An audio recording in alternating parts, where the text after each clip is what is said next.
But once again, thank you very much for joining us today. I'm going to give you a quick introduction to the Muslim Women's Network UK and some of the work that we do. We'll go through what is organ donation and statistics. And then we're going to hear two stories from family members. One from Dr. Iram Sattar, our co-chair, whose brother Fahan died waiting for a heart transplant. And the second story is shared by Mevish Gohir, whose young daughter Iman was a recipient of a kidney donation.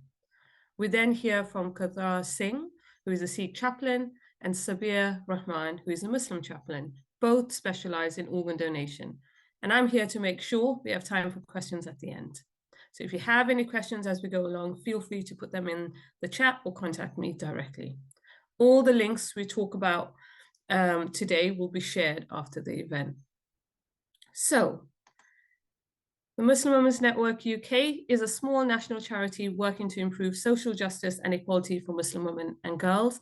We find out about the experiences of Muslim women and girls through research and helpline inquiries, then identify policy and practice gaps and use this information to inform decision makers.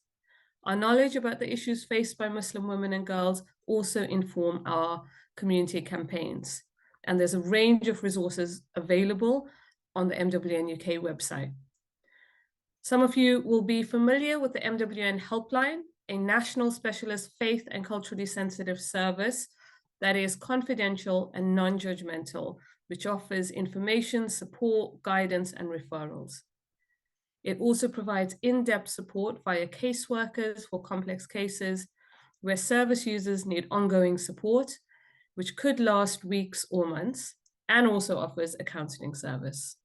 And finally, the MWN Hub is our online member platform. Do check it out. One of our members has also shared her story on how organ donation saved her mum. Rizwana will share the link to this article in the chat later. Okay, so what is organ donation? I've got a 30-second quick video. Organ donation is when one person chooses to give an organ to save or improve the life of someone else. Organ donation is your decision. You can choose which organs to donate or opt out of donation altogether.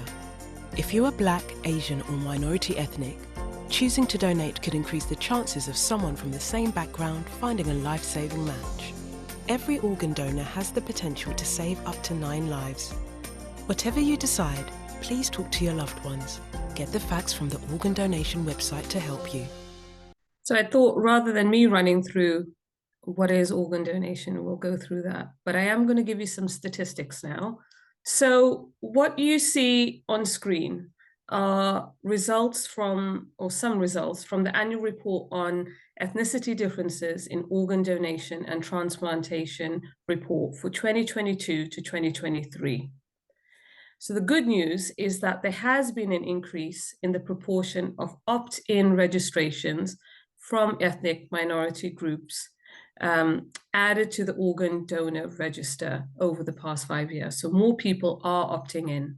So it's gone from 7.1% in 2018 to 2019 to about 11% in 2022 and 2023. However, this is still lower when compared to 18.2% of the population for England and Wales.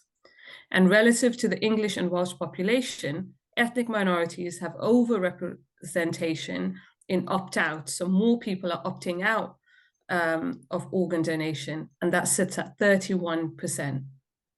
And the main reasons families from ethnic minority backgrounds gave for declining consent or authorization for organ donation was that they felt it was against their religious or cultural beliefs, or they were unsure whether the patient would have agreed to the donation.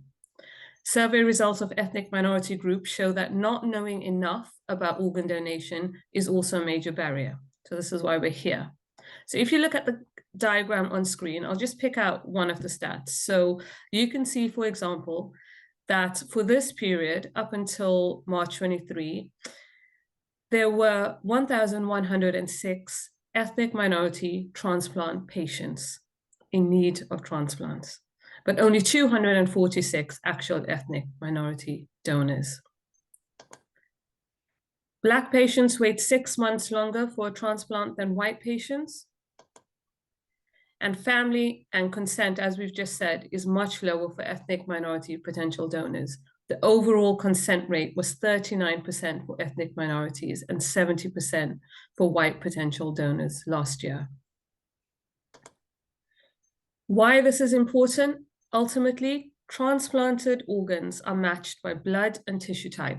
The best chance of finding a match is often from a donor of the same ethnicity. So your ethnicity does matter. I'm going to stop there. This is a really wonderful, informative website, organdonation.nhs.uk. It's got a whole host of resources, and I highly recommend you accessing it and checking it out. I'm now going to pass on to Dr. Iram Sattar, who's going to talk about her brother Farhan. His photos and that of his family are on screen, and I know some of the family are here today. So I know this is not going to be completely easy, but I think the power of storytelling can't be underestimated. It can often have more impact than sharing statistics. So this is why Iram and Mehwish and our speakers are sharing some of the stories that they've come across. So I'm now going to welcome Iram to share Farhan's story. Thanks, Iram. Thanks, Faiza, and thank you all for joining. I can see lots of names that I recognize, so I really do appreciate it, and my family does appreciate it. It's going to be for people who knew Farhan, so there's Farhan's friends on the call, as well as Cyrus' friends, my friends, our families. So it could be a little bit triggering because some of the details I'm going to discuss, and I'm definitely probably going to get upset too. So for those who don't know me, I'm Iram, and I'm here today to tell you about my brother Farhan, who sadly died on Wednesday, the 14th of December, 2022, so a year ago now, whilst waiting for a heart transplant. He was on the heart transplant waiting list for 3.5 months. And the reason that we as a family are sharing his story is to raise awareness about the importance of organ donation.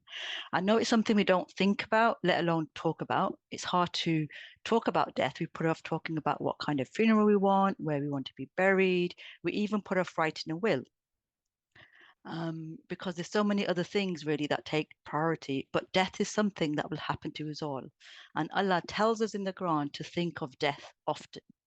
So let me tell you a little bit about Farhan. He had turned 43 on the 6th of December, so 8 days before he died. He was a dutiful son, a funny and caring brother and uncle, a loving and romantic husband, but most importantly, he was a super dad or Iron Man to his 4 young boys, Zach, aged 5, Adam, aged 3, and twins Zayn and Leon, who had just turned 1. And he called himself Iron Man because Iron Man also needed a heart, and that's how he explained his health thing to his young kids. So Farhan was born with a heart problem from birth. His heart and lungs weren't connected properly, so blood carrying oxygen couldn't be pumped around his body. And he spent most of his first year of life in hospital, and he needed life-saving surgery just when he was a few days old. And when he was a child, he used to get a little bit breathless, but he could play football and cricket really without a problem with us. He needed a few other operations as his body grew, but once he was an adult, he didn't need any further operations. He looked normal and he could do pretty much what he wanted: exercise, activity, traveling. He loved traveling, and he used to visit off the beaten track places and go to like lots of different countries on one holiday. And he had a good job at the as a business analyst in the banking sector. I still really don't know what he did for his job, but I know it was a good job. And then in 2016, he got married to Syra, and he was a wonderful, funny, loving, and very much hands-on dad, and a caring and attentive husband, kind of thing your sister doesn't really know, but I do now. So then what happened to him, right? So around the end of 2021, just 1 or 2 months after the twins were born, he got ill with a chest infection, and that made him breathless.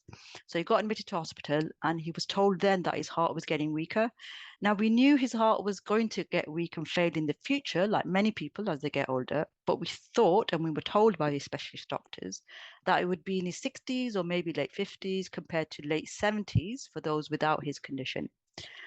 And in the first few months, he came out of hospital. In the first few months of 2022, his health was up and down, but he was really focused on looking after his family, helping with the twins. My mum even moved in with them for a while to help. But then he started getting weaker throughout that year. Doctors were doing tests to work out why. He told the doctors, you need to get me better. I need to be at home. I need to be looking after my kids, helping my wife.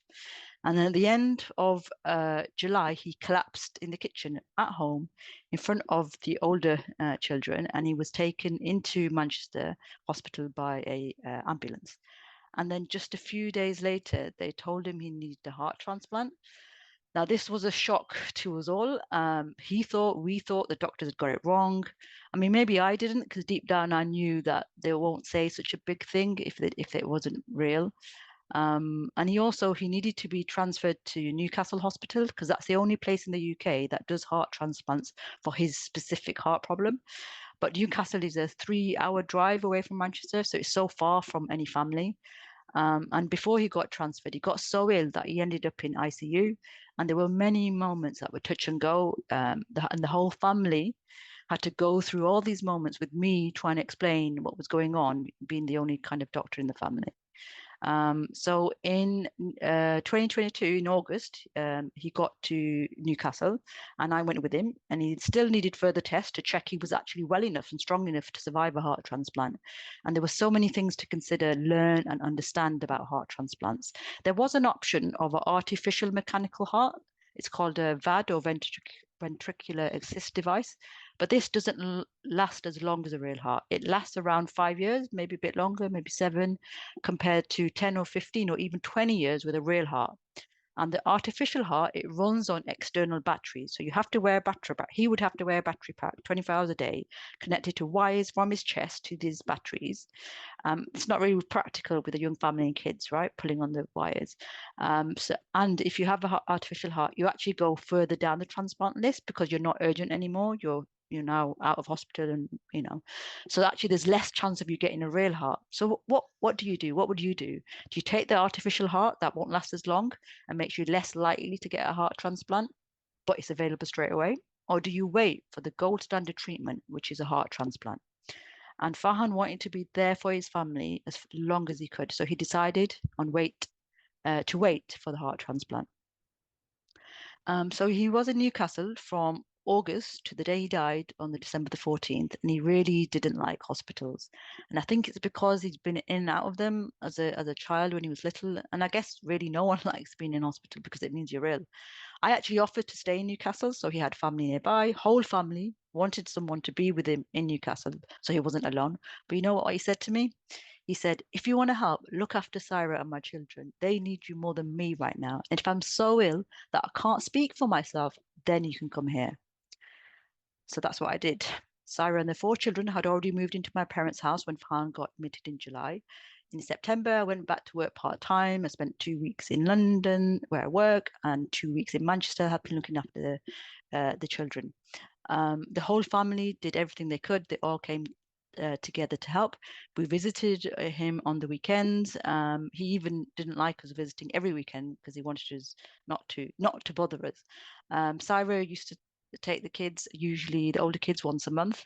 He missed Adam's 3rd birthday. That happened when he was in hospital. He missed the twins' first birthday as well. And it was really difficult for him to be away from his family and kids. Now, as we've already heard, to get a heart transplant, the donor heart has to match, which means tests have to be done to make sure your body won't reject the new heart. So things like blood type and tissue type and previous blood transfusions even, they matter. And you're more likely to get a match from the same genetic background as you, so from another Asian. And as we've already heard, there are more Asian people with families waiting for an organ on the transplant waiting list than there are Asian people willing to donate their organs. So if you're Asian, you're more likely to need an organ transplant because lots of things. One example is diabetes for kidney transplants, but you're less likely to get an organ because there are far fewer Asian people willing to give an organ. So we'll take one, but we won't give one. Faiz, I mentioned some of the stats, and I'm just going to give you a few of my own. So Asians make up 9% of the UK population. But on the waiting list, how many Asians are waiting for all sorts of organ transplants, 18%, right? So that means you're double as likely if you're Asian to need an organ. And how many of those on the organ donor register, i.e. people willing to donate their organs, are Asian? 3%, right? So that's 3% is how many people are on the register, and 18% are the people who need it. So that's 6 times less. So that's how much the need is and how much the problem is. So Farhan was on the heart transplant waiting list from the end of August to mid-December, and in all that time, he didn't even get one heart match. As he got weaker, he decided to take the artificial heart option, accepting the wires, the batteries, and the appointments back and forth if there was an issue with them. Artificial heart transplant operation, this was planned for Thursday, the 8th of December. So this is 2 days after his birthday. Syra went to see him on his birthday, and I went up the day after, so the night before the operation.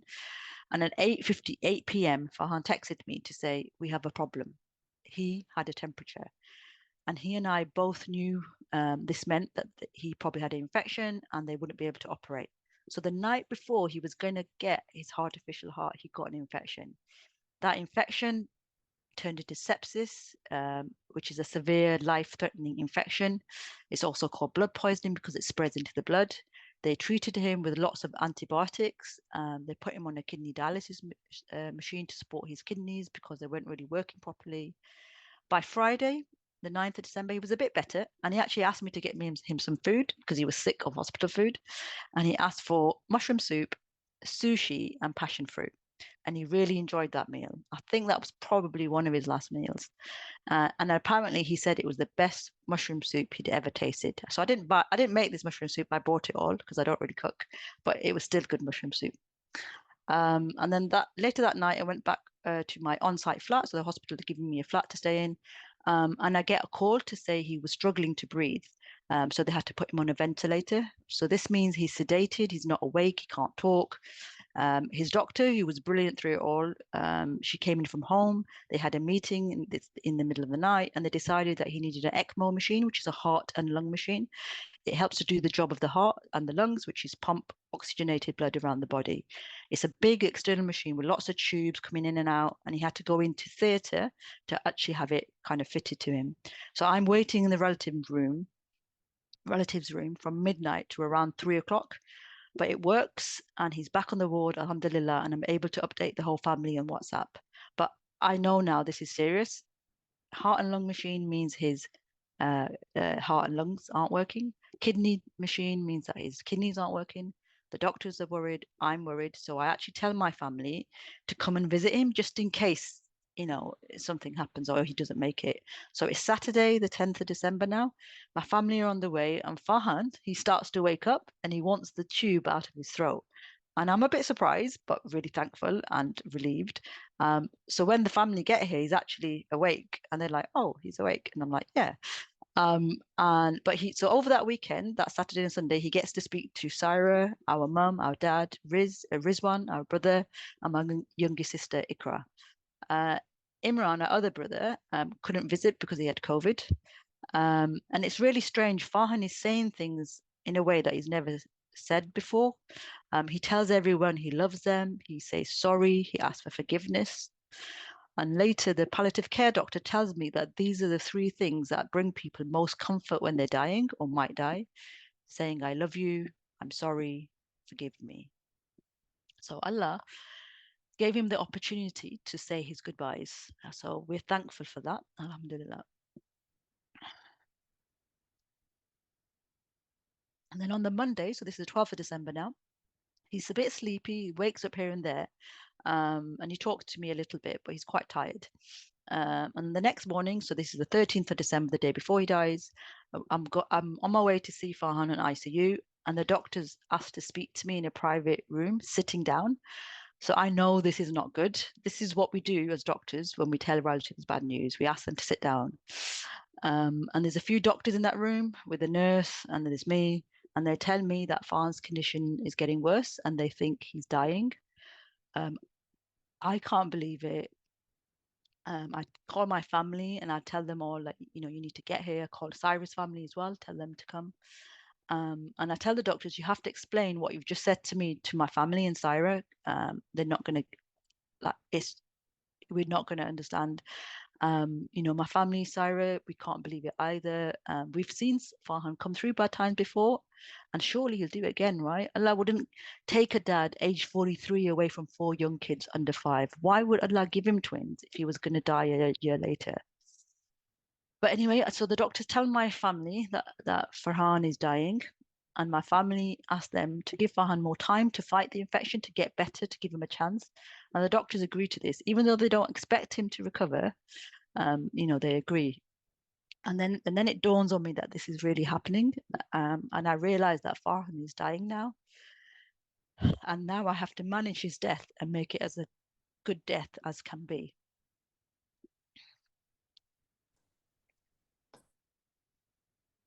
So the doctors, the nurses, the palliative care team, they're so helpful, they're kind, they're considerate, they give us time, space, and a place to sleep overnight. My mum and Syra, they sleep next to Farhan, and the rest of us are in some relative rooms on sofas and floors. And the next day, so this is the day 14th December, Farhan's condition continues to get worse. He's not really been awake or able to talk or open his eyes since yesterday morning. And I tell my family to speak to him one by one privately so they can spend some time with him and tell him what they want to. We recite du'as, Surah Yasin, the Imam from the hospital comes to visit, makes dua.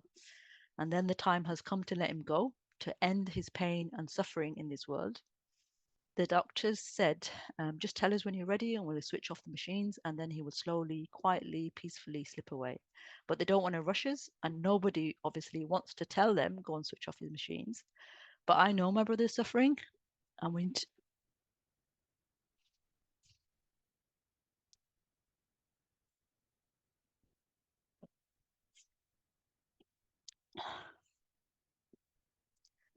So I know my brother's suffering, and we need to let him go for him and not keep him artificially alive for us. So I tell the doctors we're ready. And the hardest thing I've ever done, probably. And the machines are switched off, and Farhan dies peacefully a few minutes later. So that's my brother Farhan's story. It's not all his story because he was more than a patient needing a heart transplant, but it's the story that me, my family wanted to share so that we can get people to realize how it feels and that any one of us might need an organ transplant, and how we all have the potential to save many Farhan's lives. It's the beautiful gift that keeps giving, like Sadqa Jariyah. And since Farhan has gone, all of us combined can't replace him. My mum says that although we're all trying to help, we can't make up for the loss of one person. All our lives have changed. My mum and dad, they spend a lot of their time looking after Farhan's kids and Syra when they should be relaxing in their retirement. I spend most school holidays and every 2-3 weekends to help look after the children. But other 2 brothers, my sister, their spouses, my sister-in-law, Syra's family, we're all helping as much as we can. Yet we all cannot replace a fraction of Farhan. And it was so difficult telling his kids, especially the 5 and 3-year-old. Imagine telling your own 3 and 5-year-old. And when Syra told Adam, the 3-year-old, that his dad has died, he said, "Yes, I know, Mummy. He told me last night. He came in my dream, and now he's flying in the sky." So, in conclusion, how the loss of one affects so many lives. A life that could have been saved if he got that heart. If there were more Asians on the donor register, maybe he would have got that heart. And I know that Allah has written the time of death for us all, that we cannot deny. But Allah also says that whoever saves a life, it would be as they saved the life of all mankind. And Islam actually encourages us to seek medical treatment for illnesses. Prophet Muhammad, peace be upon him, was asked, "O Allah's messenger, should we seek medical treatment for our illnesses?" He replied, "Yes, you should seek medical treatment, because Allah the Exalted has let no disease exist without providing for its cure, except for one ailment, old age." So my request and my family's request is, please think about donating your organs and saving people like Farhan. Do your own research, reach your own conclusions, talk about it with your family and friends, spread the word. And if you decide to be an organ donor and put yourself on the register, but you don't tell anyone in your family, your wishes could be overridden because the medical team don't want to upset the family who've lost their loved one, right? But you only need to tell 1 or 2 people. It can be friends or family, so that if it happens, they can say, yeah, they told me this is what they wanted to do and they felt strongly about it. So please have the conversations. Maybe you'll save a life and help all the lives connected to that life. Thank you for listening. Thank you, Iram. Such a powerful story. And like you've seen in the chat coming through, so brave to share it with us all. So I think what we need to do right now is let's take a minute just to remember Farhan and his family, some of whom are here with us, and do whatever you need to do, whether that's pray or just think about that journey. And in just a minute, we'll go on to the next speaker. Okay, thank you, everyone. I'm now going to hand over to Mavish Gohir, who's going to share Iman's story. Mavish, are you ready to share? Thank you, Faiza. Yeah. Thank you. Hello, everyone. Salam. Thank you, Iram, again for sharing Farhan's story. You know, every time I hear it, it's really, really upsetting. And I know your family are here, so may Allah give you all sabr and strength and grant him Jannah, the highest rank of Jannah. So yes, my daughter Iman, she is a kidney transplant patient. When she was born, she was fine, absolutely fine. But as the weeks and months went on, I noticed there was something wrong. So she was my second child. Alhamdulillah, I have an older son. And I just knew the patterns were different. She wasn't growing, she wasn't eating, she wasn't really drinking, she was vomiting all the time. She had very, very severe eczema. And now I know that these are all signs of kidney failure. But at the time, when I used to go to the GP 2-3 times a week, no, there's something wrong with her, there's something wrong with her. No, there's nothing wrong with her. Stop feeding her yourself, give her a bottle. She has very strong allergies. She's allergic to something that you're eating, you know, all of these things. And this went on for well over a year. She wasn't growing. She was tiny compared to her peers of the same age. And I really didn't know what else to do. So one day I just asked, can you scan her organs? And they said, we don't scan organs, we can do a blood test. So this was around June, July of 2013. The blood test didn't come in until September, the date for us to come down. And when we went down, it's only a 15-minute drive from the hospital to our house, but halfway through, they called us and they said, please pack a bag, come, you're going to have to stay overnight. We've noticed something in her kidneys. And I just knew that given Iman's history over the past year and a few months, that it was going to be the worst case scenario. We went to Epsom Hospital. That night was horrendous as they put a catheter in a small baby and tried to take bloods. And, you know, it was a whole new experience for us. You don't, and, you know, when you have normal children, shall we say, per se, you don't have to go for bloods or anything like that. So it really, at the time, hit us for 6. But we really didn't know what was to come. Next day, blue lighted to Evelina Children's Hospital. They took a small blood test and suddenly lots of doctors appeared, closed the curtains, sat us down, and they were like, Iman has kidney failure, very severe kidney failure. Her kidneys are completely dead, completely diseased. They're black, they're like scarred, and we don't know how she's alive. And I can't really remember that time. I think I blocked it out for the most of it. But the first reaction that I had was, I am so grateful that she is alive, however she's alive. Maybe it was, you know, the doctor said from the fact that I was feeding her, it was, she took little bits, she took whatever she needed. She didn't, if she was on a bottle and having 120 mils every few hours, she didn't have kidneys to take out all the toxins and to flush her fluid. She would have become a balloon basically. And so they said she needs to have immediate dialysis, and she was already nil by mouth from the night before, sent her down to surgery. She was on 24-hour dialysis for a good couple of weeks because her blood levels were horrendous. Her blood was poisonous. And again, it was just suddenly overnight, life just changed for us. And then if I just fast forward, she had many operations because her kidneys were so bad. They were worried they'd become cancerous. So we had to have a double nephrectomy, which meant both her kidneys were removed. She had an NG tube across her face, and that was very difficult because people know you have a sick child and people are judgmental. So that was difficult for us as a family to have the constant looks. We made a decision, a difficult one, for her to have a peg. And that was much better for her because putting the feeding tube in was very difficult every month or so.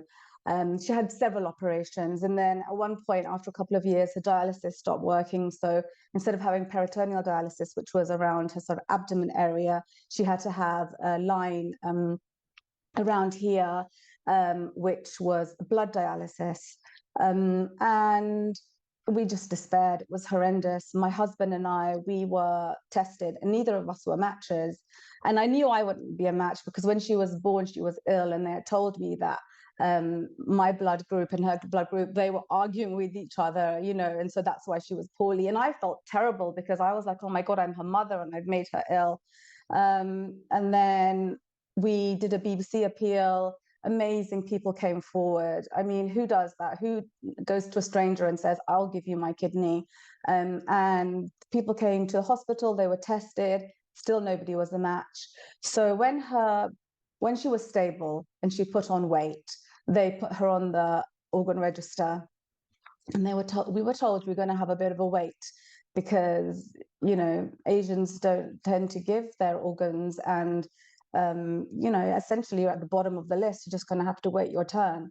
Around us, lots of children we saw, you know, we were very happy for them. But every time you heard the great news, it's natural, you feel it for yourself. You're like, when will my turn come?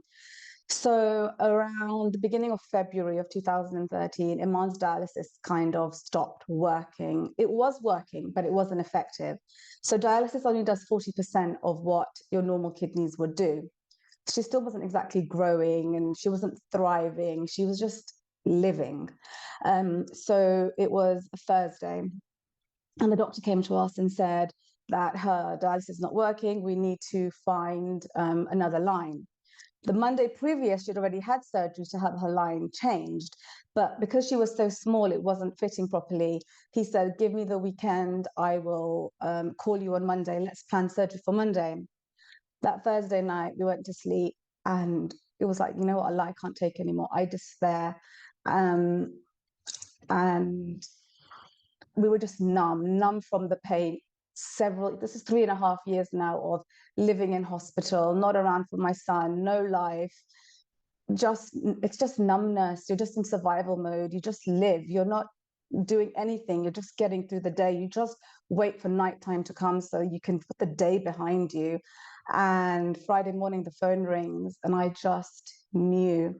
And my son was next to me. I literally squashed him. I jumped over him. I answered the phone. And it was one of the nurses from the hospital. And she's like, hi, Mevish, how are you? And I'm like, I'm blanking out again. I'm like, I'm fine. What's up? Why are you calling me? And she's like, are you doing anything today? And I'm like, no, I'm fine. What's up? And she goes, we have a kidney for Iman. We need you to come down right now. And then I just started shouting at my husband, like, oh my God, they've got a kidney for Iman, they've got a kidney for Iman. And then she gave me lots of instructions and I wasn't listening. And then I hung up and I called her back and I'm like, I didn't listen to a thing you said. Can you tell me again, what am I supposed to do? And she goes, I knew you'd call me back because every single time I call somebody, they completely are in shock and then they don't listen to the rest of it.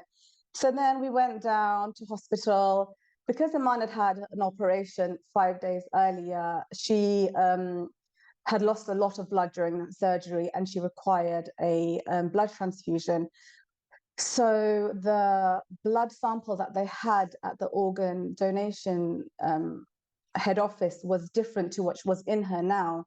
And we weren't sure if this was going to be a good match or not. We had to wait several hours. So they dialyzed her as best they could. And then the doctor comes around the corner and he's just like this at me. And I just wanted to run and hug him. And you know what, alhamdulillah, it was just the most happiest time of my life. And even though it's a huge thing, oh my God, my child had a kidney transplant, that's, you know, harrowing, of course. But when that's what your child needs to live, it was honestly the best day of my life. Alhamdulillah, the surgery went very well. She had an 8-hour surgery. She did have a minor heart attack during the surgery, and I was really brave the whole time when we were discussing everything about transplant. But when they told me about that, I think I had just reached my limit, and I just broke down at that point. I've been strong for so long that it comes to a point where, you know, physically you cannot take it anymore. But alhamdulillah, everything went really, really well, and I'm so grateful to the donor family.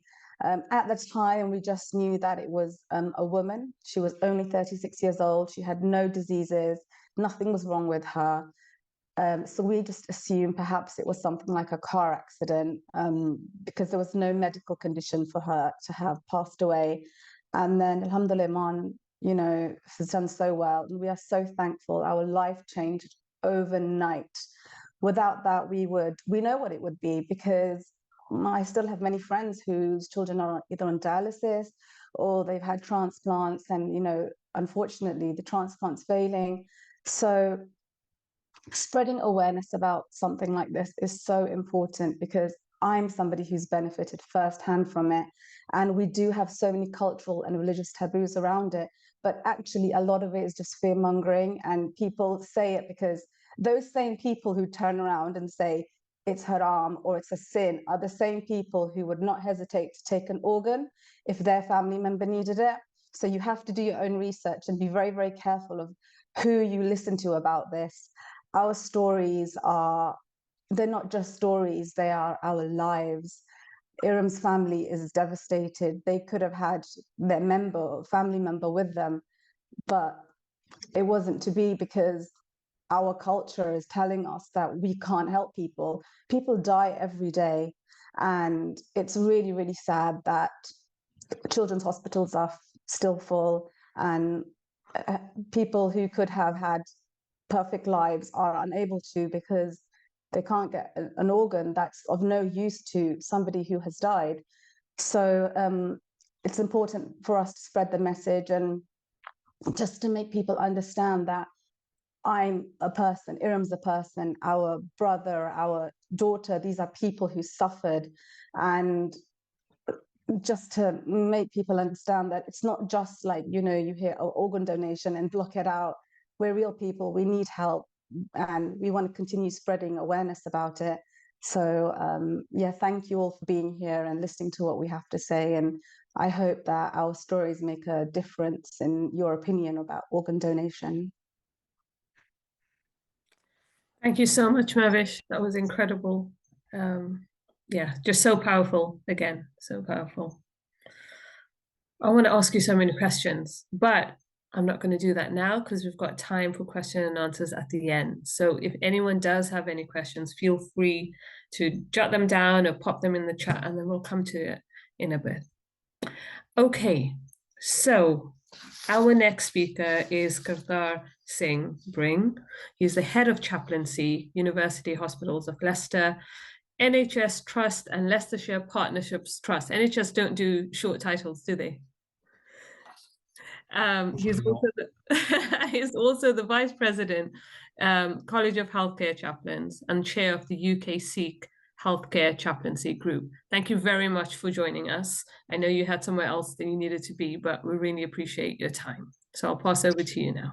No, thank you ever so much, firstly, for hosting this event, because it is such a critical topic. And just hearing Mavish speak reminds me just about that behind this conversation, there are people's lives that are being impacted. This is not a theoretical, a philosophical discussion. This is life and death. And I will share with those of our friends who are not aware, I've just come from a funeral, a real reminder of actually there are no guarantees in life. And this was a young 29-year-old lady who sadly passed away. And I think that's probably a really powerful starting place for me to begin, just talking from a Sikh perspective, looking at organ donation. Life is considered a gift, one that is given by the Almighty. one in which how long your journey in this world will be is preordained, it's pre-understood. And that's the journey that you might have. And we all have this vision of life about us all growing old and, me having a white beard and being an old man and then, maybe peacefully passing away in my sleep. But the true reality is every day walking through these hospital doors, we don't know who we're going to encounter, who is in need and who is suffering. And actually, one of the great sadnesses I feel is that in our communities, quite often people suffer in silence. There are so many people impacted by physical health issues, mental health issues, the need for organ donation. But because we've not talked about these topics, they remain hidden away. And I think from different faith communities' perspectives, it's incredibly important that we create the space for dialogue to take place. We overcome some of the misconceptions, but also some of the barriers that people might have. Because Gurbani teaches us that this body is a gift, but actually this body is simply the earthly vessel in which your true light is contained. And actually, all things are part of the oneness that is manifested. And therefore, this human existence, Gurbani says, "Mantu Jyot Swarup Aparambhushan," you are in essence light. Recognize your true form. And that light, that spirit is eternal. It just simply manifests in this form as we know it. And so when it comes to the question of organ donation, it's recognized, well, how do we understand the donation of an organ? Now, there are donations that you can make in life, and that's such a powerful, incredible gift. I have a friend of mine, a Hindu lady, whose sister is going to be her kidney donor. And that's a gift that she's given to her sister so that her sister might have some quality of life in the years ahead. And that's such a wonderful thing to do. And that's in life.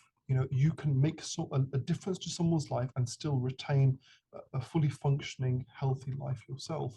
But then there's also, when you pass away, what happens with your body. Now, from a Sikh perspective, the human body at the end of life is simply the vessel, which is then cremated. And the process of cremation is to remind us that we shouldn't have an attachment just to this body, because just in the way that you are not represented by your physical appearance, there is so much more to you, there's so much more to your being. In the same way, there's so much more to human life than just the physical body. The relationships, the character, the spirit, all of those wider aspects of your existence is understanding that that's who you truly are. And so in life, it's not just about associating yourself with the physical body. And therefore, at the end of life, it's recognizing that if this is just earthly material, therefore, how can we utilize that in a way that might transform someone's life? So from a Gurmat perspective, there is an encouragement in life to do whatever service you can to make the world a better place. One of Guru Nanak's 3 fundamental rules was Vand Shakor, share what you have with others so that you may uplift the world. And we think about that in so many different ways. People might think, well, money or donations. For many of my Muslim friends, you think of zakat, a way of giving back. We all have our own ways of giving back. But Gurbani says there are so many other ways that you might have considered. And I think organ donation is another way that you can give of yourself to another. And Gurbani very much supports this understanding that whatever you have, if you can utilize it to transform someone else's life. And therefore, Gurbani encourages people. Now, we go from the understanding of what Gurbani, the Sikh faith teaches, and then we move that forward to, well, how do people encounter that? And I think this is where the nature of humanity is.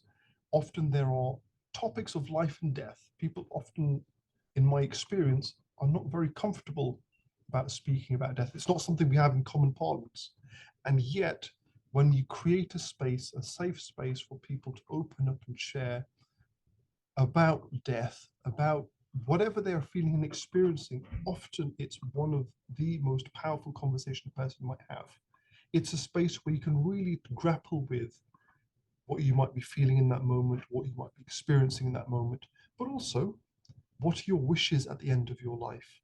What would you want your family to do with your body? At your funeral, what music or prayers would you want to be recited or played? These are deeply personal things that you might share in that moment. often, if that conversation hasn't happened, and again, as a chaplain, we're often alongside families at the end of life.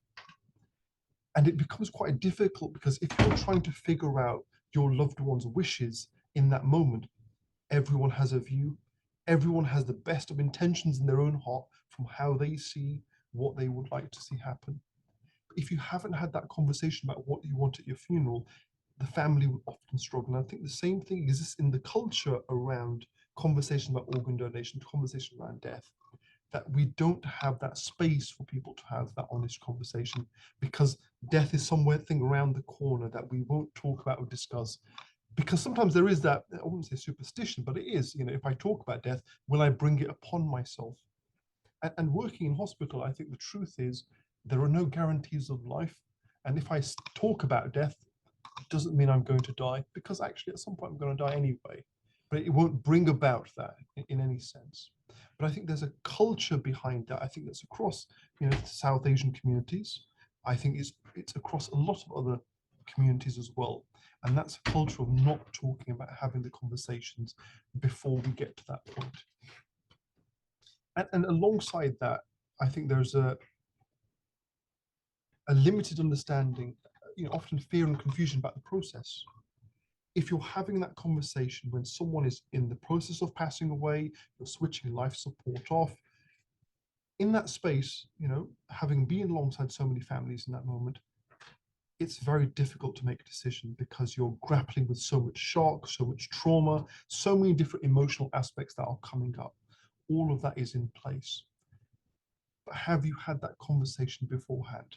And actually, if you think about it, I remember some years ago of a mum and her son, and the mum was donating one of her organs to her son to ensure that her son's life would continue in a way, because he had just got married. And I remember this quite distinctly. It was a transformative moment. It was one of the greatest gifts that someone could give. And the Sikh faith Gurbani endorses that. And I think that's where it's so critical, because actually at the end of that line will be someone like you, will be a family like you. It's not some other person. It's someone who, just like you, would probably want themselves or their loved ones to have a healthy, wholesome life. And that's what the gift of organ donation is. It's a small gift. From a Sikh perspective, once you die, you have no use of this body. If you can give some of your organs to save someone's life, and having known people who've received organs and just the transformation it's had in their lives, it's one of the biggest gifts and blessings that you can get from that person, because they will forever express their love, their du'as, their prayers for you, for making a difference in their lives and saving its life. And I think from a Sikh perspective, Gurbani is very, very strong about seva, about the relationship we have with our body, and the opportunity that organ donation presents to have a transformative effect in the world. I'm going to pause there and pass it back to yourself. Thank you so much. Perfect timing. Really appreciate all of that. Really powerful. And if anyone has any questions, please do share them in the chat. Our final speaker is Sabir Rahman, who is the National Director for Blood and Organ Donation, and also part of BEMA's Muslim Chaplain, and also the Sheffield Teaching Hospital NHS Foundation Trust. Sabir, I know you've got a whole wealth of experience to share with us, so I'll just pass over to you now. First of all, my apologies if you hear any banging in the background, because I work for the NHS and we've got some works going on. And the second thing was we're having trouble with IT, but I'm here. My name's Sabir. I'm a Muslim chaplain at the Sheffield Teaching Hospitals. One of my other roles is I work with BEMA, so I work nationally around organ donation. And I also do some work with the National Burial Council, so a lot of work around bereavement and end-of-life care.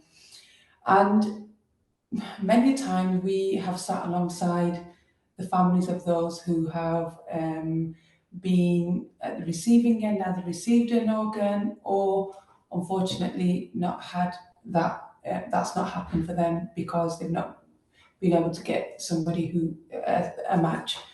And I'm just going to share with you a story of a lady who I supported, who till this day has remained anonymous because of the stigma that was attached around organ donation. So her husband came into hospital, tragically had had a clot on the brain, ended up in ITU. Whilst this patient was in ITU, the family contacted me asking for some support. Now, what was interesting, that family were not in Sheffield; it was a different city. And I asked a question around why were they not accessing their own local community imam or chaplain? And the reason was because the lady said her husband wanted to donate his organs, and that's something that he requested before he died. It was a conversation that they had, and he had a donor card.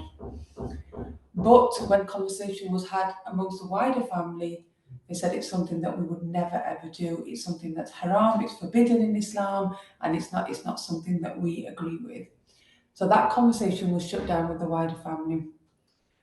When the clinician started that conversation with the wife, she decided it was something that they wanted to do. Now, during the process, there was lots of, what can I say, the family were focusing so much on the burial once this gentleman died, and how they wanted the paperwork doing very quickly so they could get on with the funeral. And the wife was really concerned about this, so she wanted some support around that. So we had to, when I think about it now, reflecting on it, how difficult it was for her, we had to kind of hide half the story with what was going on. So when the retrieval team came and there was a conversation around what time that was going to happen, the extended family started asking the question around, well, why is it taking so long? The testing's been done. We've been told that now they're going to switch off the machines. We should be able to get the death certificate as soon as possible. So we had to tell a white lie to the extended family that actually we're waiting for a doctor. This might now be tomorrow. And then there were conversations around nobody else can visit the ward. This is private time just for the wife and the children. And throughout all this, time and time again, it was going through my mind that this is a time where the only thing that this lady should be concentrating on is spending this time with her husband and not having to worry about what everybody else is saying or what everybody else's opinion is on this. And I just felt really angry. I felt really angry and I felt really sad for this lady. In the end, the retrieval process we carried on, and the wife got to spend time with her husband before and after, just on her own with her children. 2 days later, the funeral was to take place, and I got a lot of backlash in terms of why did you ensure that the paperwork was done sooner? Little did they know what was going on in the background. This then made me throw myself into my work around organ donation and educating the community, and then going back and asking the questions, why is it that it's something that we don't want to talk about? And even now, till this day, this lady I support regularly myself, and has never been able to talk to her extended family about the fact that her husband donated his organs. And she said to me, Sabia, I feel like I can't grieve properly because I can't share my experience with my extended family. And that for me was really, it made me really sad. So the work that we have been doing nationally on a national level is talking to the ulama, talking to the scholars, speaking to the community, and I think this is a thing that we need to do, not just from top down. It needs to happen from bottom up. So people like Iram and Mevish and others, and just us generally as the common public, should be asking those questions to the scholars. That what is it? What are the questions that we need? What are the questions? What is the grey area? What is the halal? What is the haram? And what can we do to sit and talk about this?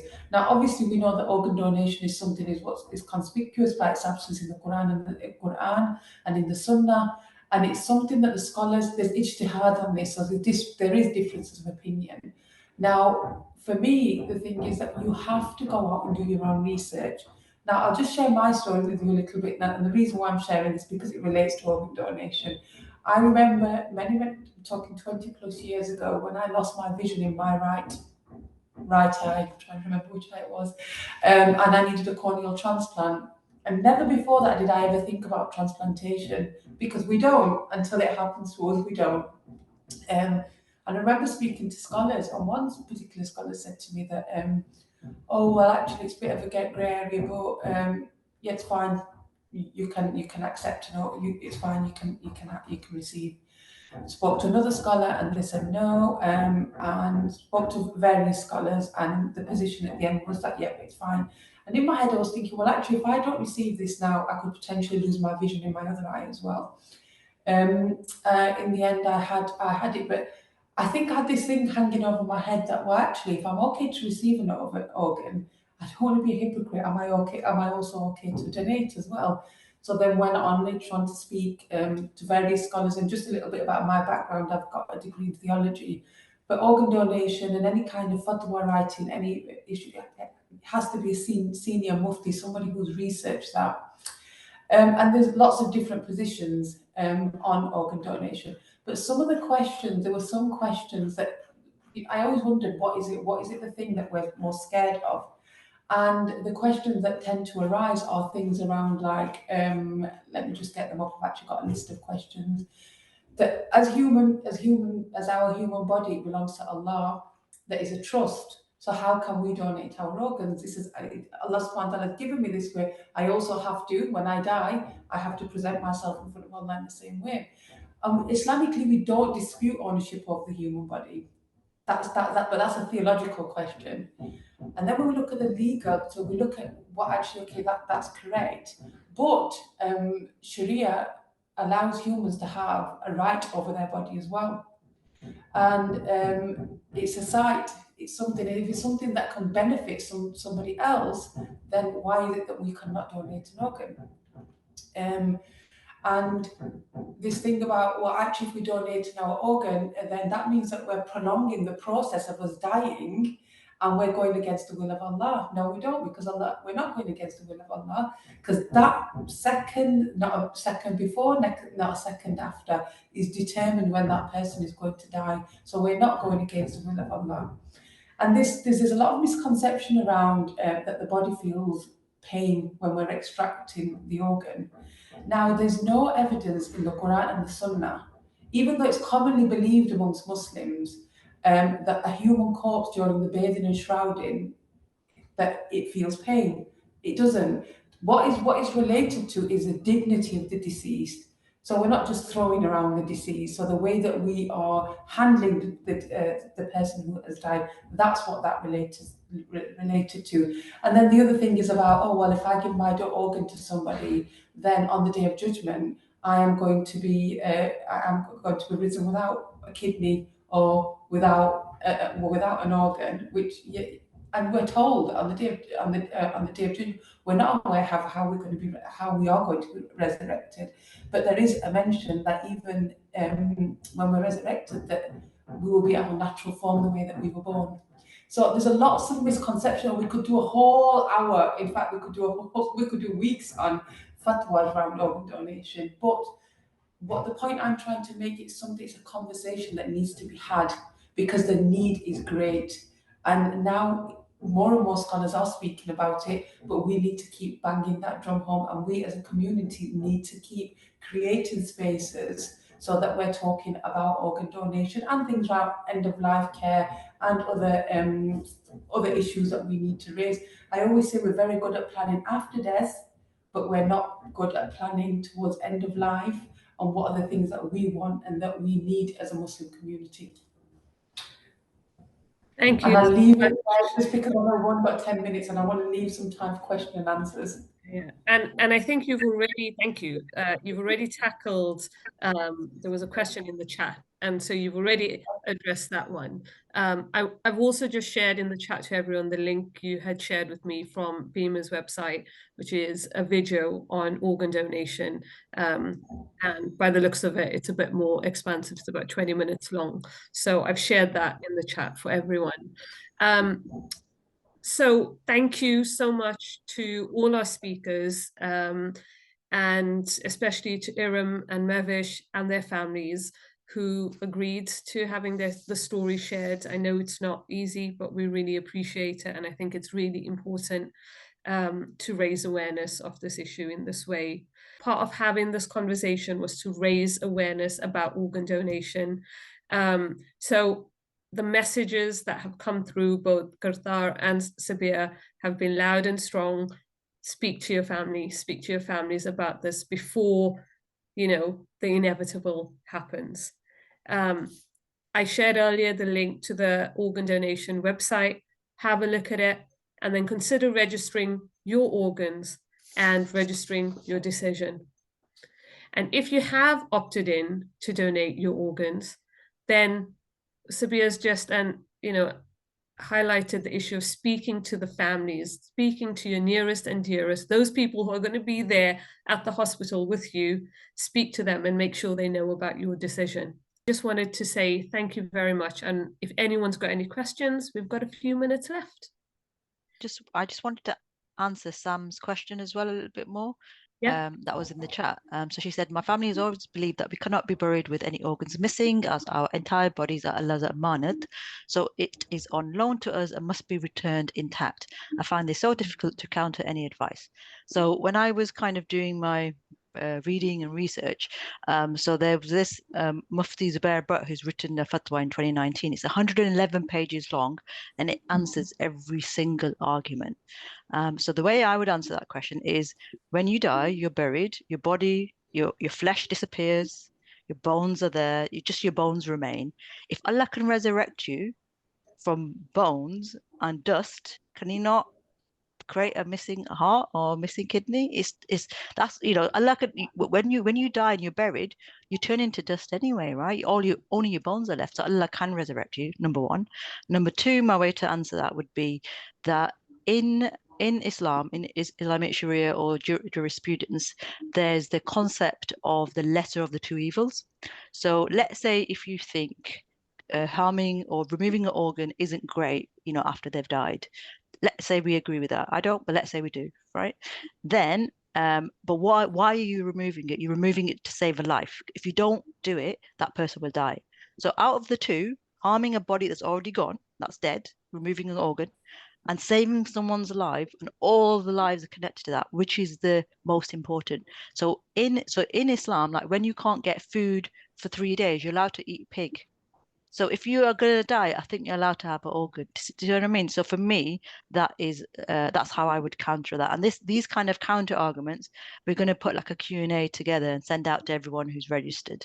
So yeah, I just wanted to say that. I think we've got Nazmin wanting to add something to that question. Yeah, I just wanted to add as well that if we take the conversation away from organ donations and consider this question about you need to be whole when you're dead, otherwise you can't be buried and all of that and can't be resurrected. What about those Muslims who die in war, who are attacked, who might have lost an arm or a leg in an accident? You know, when all of that happens, we never say to them, oh, sorry, now you're not going to be resurrected anymore. We always say that, you know, it's a test, it's, you know, have sabr and all of that.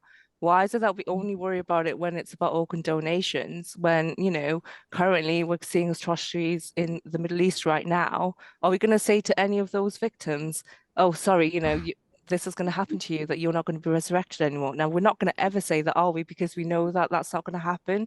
The same point applies to organ donations as well. I think there's some real value in really stepping back and having perspective. I think sometimes it's valuable. I mean, from a Muslim perspective, you have your scholars, people who will grapple with these conversations and grapple with the nuances of the debate.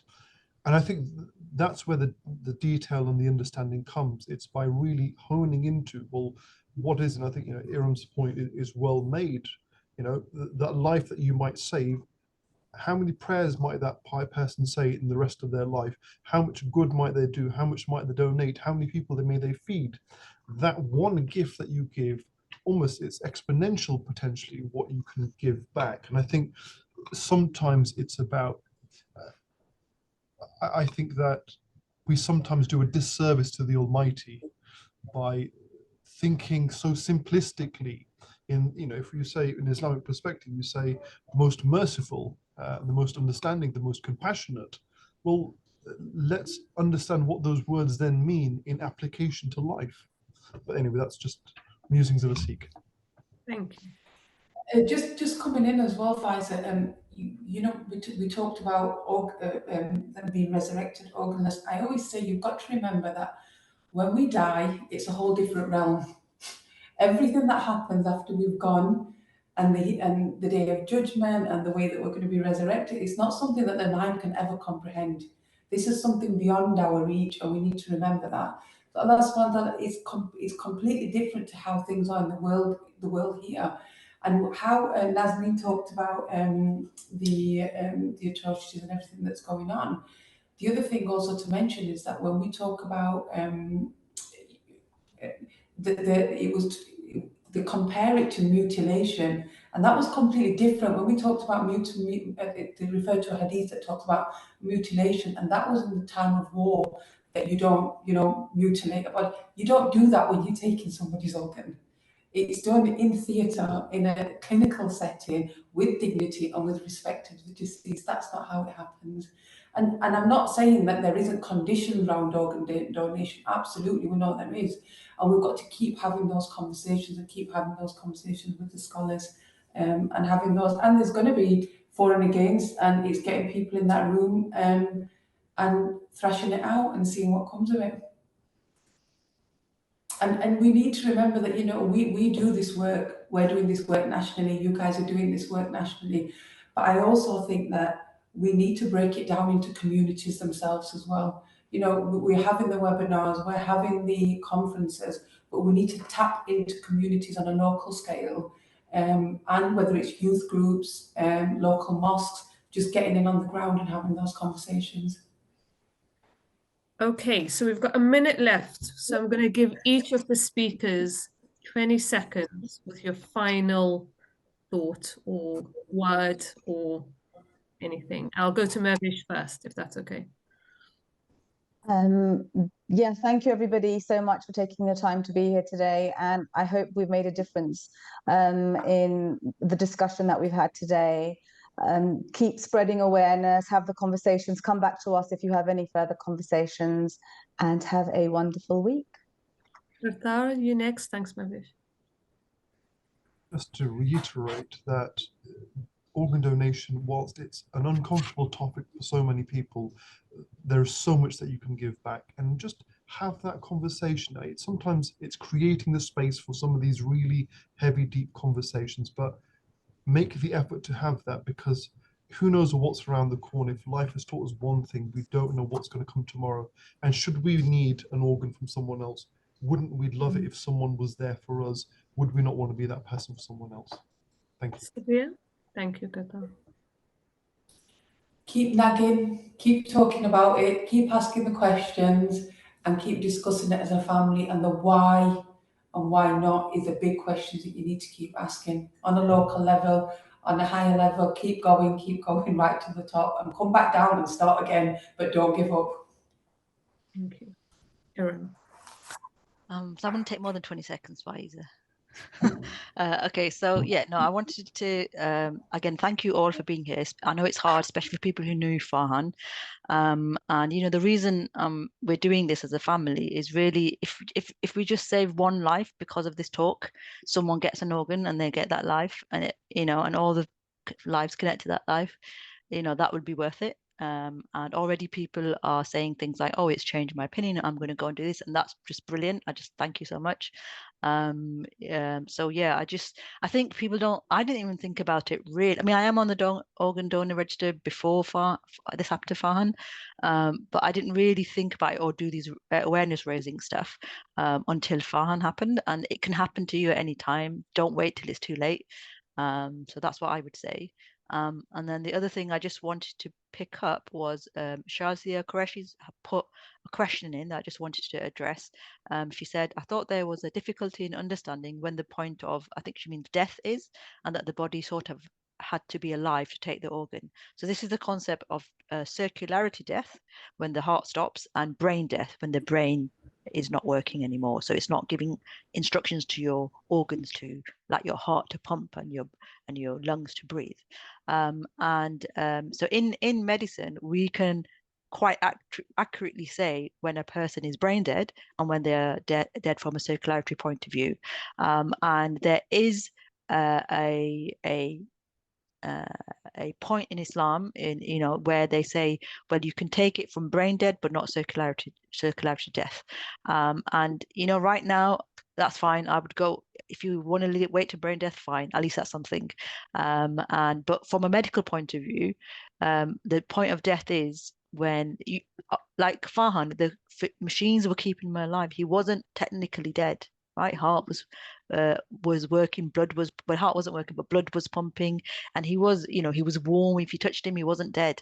But I knew he was dying. He'd already, and if we stopped everything, he would die. And the most important thing, there was no chance of recovery. That if there's a chance of recovery, of course the doctors are not going to pronounce you dead or circulatory death or brain death. So it's from a medical point of view, it's very clear when that point has been reached. And that's it, I think. So yeah, thank you once again, everybody. Thank you, everyone. Enjoy the rest of your day, your week, and obviously remember all those who are suffering right now. Assalamu alaikum. Good afternoon.